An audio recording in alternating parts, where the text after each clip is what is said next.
If you have faith the size of a mustard seed, you would say to this mulberry tree, be uprooted and planted in the sea, and it would obey you. Who among you would say to your servant, who has just come in from plowing or tending sheep in the field, come here immediately and take your place at table? Would he not rather say to him, prepare something for me to eat? Put on your apron and wait on me while I eat and drink. You may eat and drink when I am finished. Is he grateful to that servant because he did what was commanded? So should it be with you. When you have done all you have been commanded, say, we are unprofitable servants. We have done what we were obliged to do. This is the gospel of the Lord. Praise you, Lord Jesus Christ. There is a story told about four gifts. Four gifts. There were four brothers who left home for college and became successful as doctor, lawyer, sales representative, and insurance salesman. And they all prospered. Some years later, they chatted after having dinner together. And they discussed the gifts that they were able to give their elderly mother who lived far away in another city. The first said, oh, I have a little house built for Mama. And the second said, I had a $100,000 theater built in the house. And the third said, I had my Mercedes dealer deliver her the latest model. And the fourth said, listen to this. You know how Mama loved reading the Bible, and you know she can't read it anymore because she can see very well. I met this priest who told me about a parrot who can recite the entire Bible. Wow. It took 20 priests, 12 years to teach the parrot. That's too much.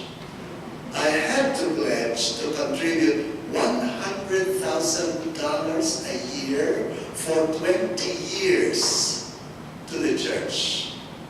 But it was worth it. Good idea, huh? To train a parrot. And then sell it for $100,000 a year for 20 years? That's a good idea. We can build a new church. And Mama just has to name the chapter and verse, and the parrot will recite it. Wow. The other brothers were impressed. After the holidays, Mom sent out her thank you notes. And she wrote, Milton, the house you built is so huge. I live in only one room, but I have to clean the whole house. Thanks anyway. Marvin, I am too old to travel. I stay home. I have my groceries delivered, so I never use the Mercedes. The thought was good. Thanks. Michael, you gave me an expensive theater. It would hold 50 people, but all my friends are dead. And I've lost my hearing, and I'm nearly blind. I'll never use it. Thank you for the gesture, just the same. And dearest Melvin, you were the only son to have the good sense to give a little thought to your gift. The chicken was delicious.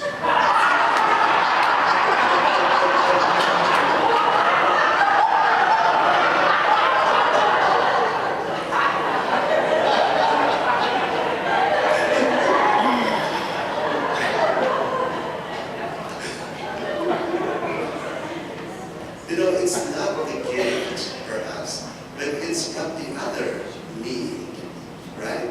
It's what the other, the recipient, like us. What do we need? And God so generously gave us faith. Faith, because it is with such gift that God knows we can be united with Him always.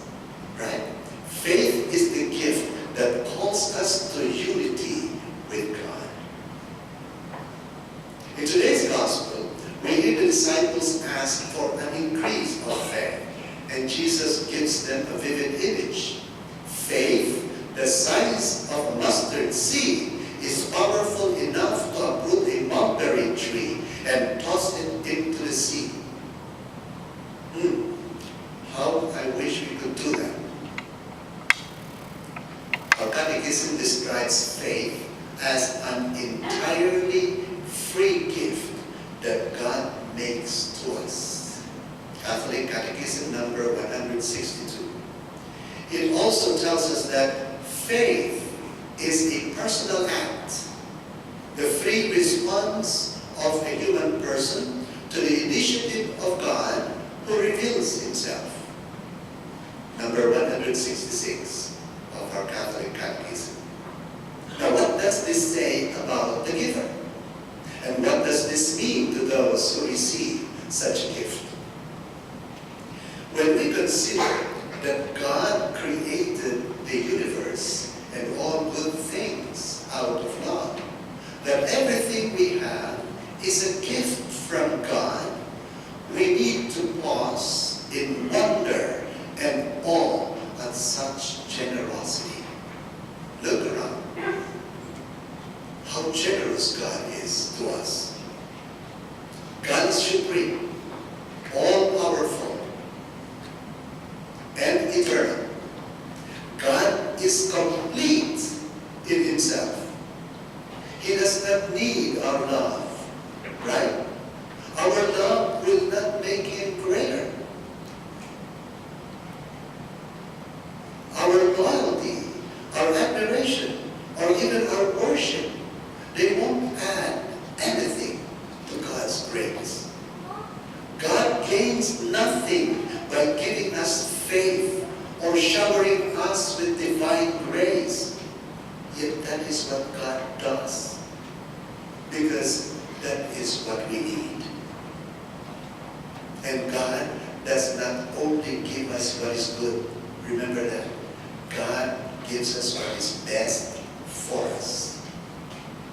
The human mind cannot fully comprehend this kind of gift-giving, this supernatural love.